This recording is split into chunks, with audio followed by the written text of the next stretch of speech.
Heaven Reflections. Be refreshed and established in the Word of God.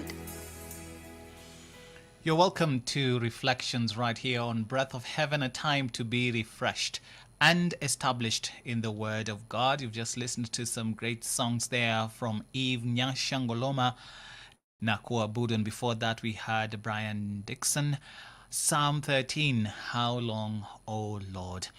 And we are ready now to receive from God His word taken from the book of Matthew, chapter 4, verses 18 to 22. Matthew, chapter 4, verses 18 to 22.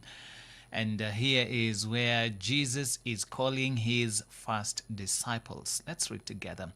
As Jesus was walking beside the Sea of Galilee, he saw two brothers, Simon, called Peter, and his brother Andrew. They were casting a net into the lake, for they were fishermen. "Come, follow me," Jesus said, "and I will send you out to fish for people." At once they left their nets and followed him. Going on from there, he saw two other brothers, James, son of Zebedee, and his brother John. They were in a boat with their father Zebedee, preparing their nets. Jesus called them, and immediately they left the boat and their father and followed him. That's from the book of Matthew, chapter 4, verses 18 to 22. And our title tonight is The Call to Follow.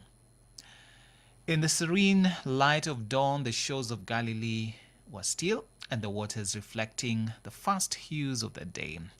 It was here that Jesus, the Son of God, approached two fishermen, Simon Peter and his brother Andrew, as they cast their nets in the sea.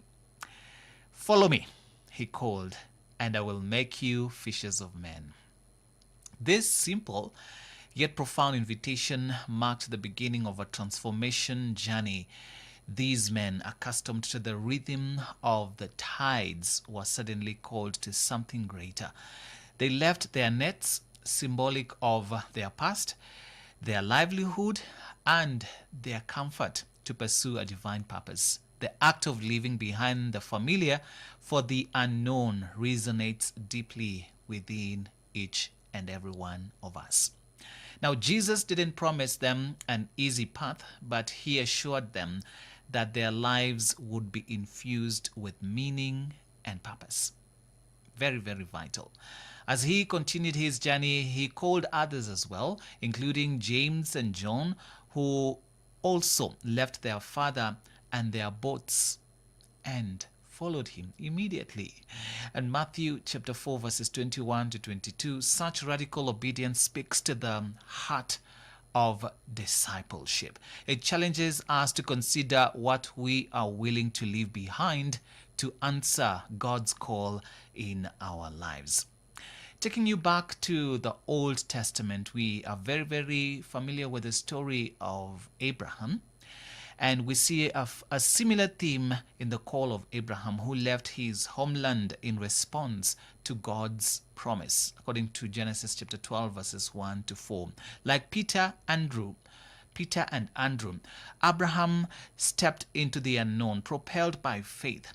And his willingness to follow God led to blessings not only for himself, but also for the generations to come. And so Jesus continues to call us today. He invites us today. Perhaps it's not a literal fishing net we need to abandon, but the distractions, the doubts or fears that keep us from fully following him. In Luke chapter 9 and verse 23, he urges, "If anyone would come after me, let him deny himself and take up his cross daily and follow me." As we reflect on this calling, we must ask ourselves, what is holding us back? What nets do we need to drop? The journey of faith requires trust and surrender on our part, but it also promises fulfillment and purpose beyond our imagination. So in our quiet moments, listen to the voice of God. He is still calling, inviting you to leave behind what is comfortable and to step into a life of adventure with Him. Embrace the call to be a fisher of men, sharing His love and grace with the world around you.